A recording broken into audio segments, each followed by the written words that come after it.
nous allons démarrer la deuxième semaine ce lundi.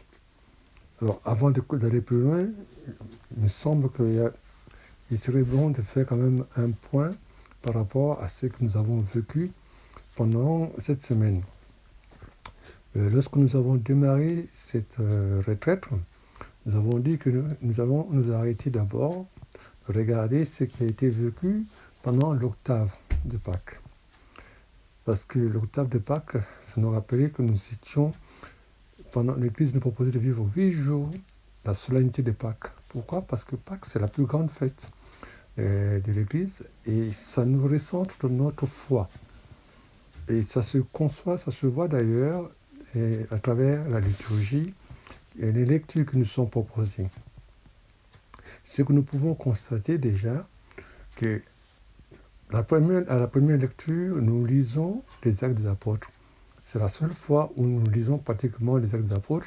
On va les lire jusqu'à la fin et jusqu'à la Pentecôte. L'occasion nous est donnée justement de lire au moins une fois les Actes des Apôtres. Et dans les évangiles, nous allons avoir des passages du récit de la résurrection. Et là aussi, il est bon de savoir où se trouvent ces passages du récit de la résurrection. Alors, pour ceux qui étaient au départ, je vous avais donné un numéro de téléphone qui est le 28 16 24 21, qui en fait correspondait pour le 28, le dernier chapitre de Matthieu, le 16, dernier chapitre de Marc, le 24, dernier chapitre de Luc, le 21, dernier chapitre de Jean. En fait, il y a 5 chapitres qui parlent de la résurrection. Ce sont les 3 derniers chapitres des synoptiques. Ça veut dire que Matthieu 28, Marc 16, Luc 15. Et les 2 derniers chapitres de Jean, Jean 20, Jean 21. Nous pouvons les voir d'ailleurs. Le lundi 13, nous avons lu déjà le dimanche de Pâques, nous avons lu Luc 24. Alors, le lundi 13, nous avons lu Matthieu 28. Le mardi 14, nous avons lu Jean 20. Le mercredi 15, nous avons lu Luc 24. Le jeudi, Luc 24. Le vendredi, Jean 21. Le samedi, Marc 16. Et le dimanche, Jean 20. C'est important de savoir qu'il n'y a que 5 chapitres qui nous parlent du récit de la résurrection. Ce sont les 3 derniers chapitres des synoptiques. Quand je parle de synoptiques, ça veut dire que ce sont les 3 premiers évangélistes, avec Matthieu, Marc, Luc. D'ailleurs, du reste, depuis Vatican II,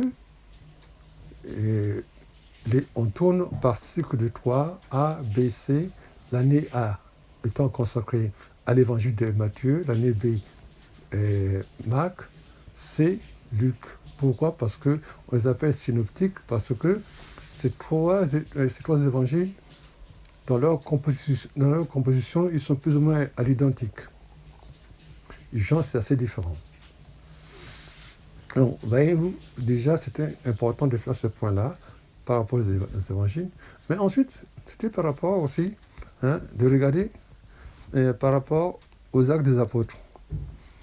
Alors, au niveau des actes des apôtres, c'est important de savoir pourquoi l'Église nous propose justement ces actes des apôtres.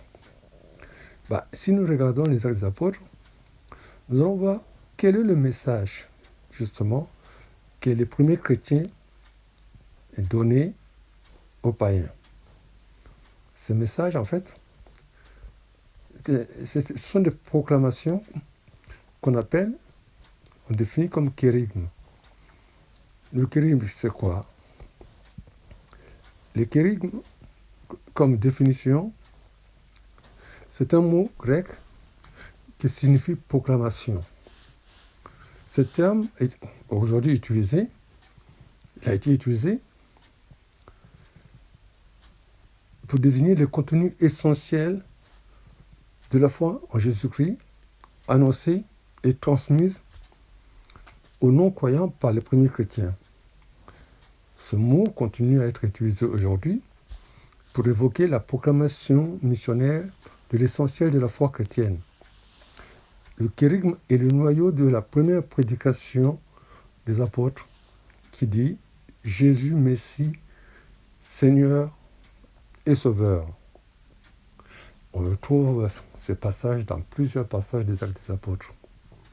Ainsi, dans la première semaine, si on lit, on va les retrouver dans Acte 2, 22-32, Acte 2, 36, Acte 3, 6, Acte 3, 14, 6, Acte 3, 26, Acte 4, 10 à 12, Acte 5, 30 à 32, Acte 4, 19, 20. Ça, c'était dans la première semaine.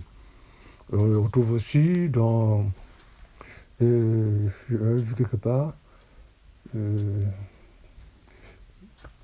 ne me rappelle pas. Mais enfin, plus Acte 13, oui, Acte 13, 33, 30, 33. Mais c'est quoi le kérigme? Le kérigme nous dit quoi? Que c'est Jésus, Dieu l'a ressuscité, il a fait Seigneur et Sauveur. Donc, il est le nom par lequel tout homme est sauvé. Et convertissez-vous et vous aurez le don de l'Esprit Saint. C'est Jésus, Dieu l'a ressuscité et nous sommes des témoins.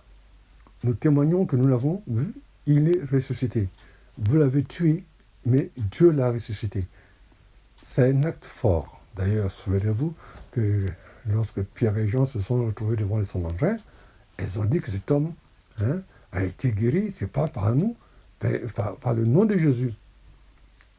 Et puis ils ont dit, ils ont proclamé avec force, vaut mieux avoir affaire à Dieu qu'aux hommes. Parce qu'ils croyaient en la puissance de la résurrection de Jésus. Alors, voilà.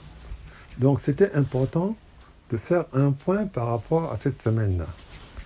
Donc, ensuite, nous avons eu cette semaine, par exemple, le samedi, hier, le samedi 18, où nous avons la fête de Saint-Marc, qui est l'évangéliste.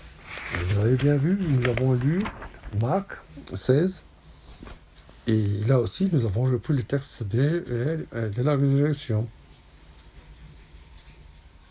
Et nous allons continuer maintenant.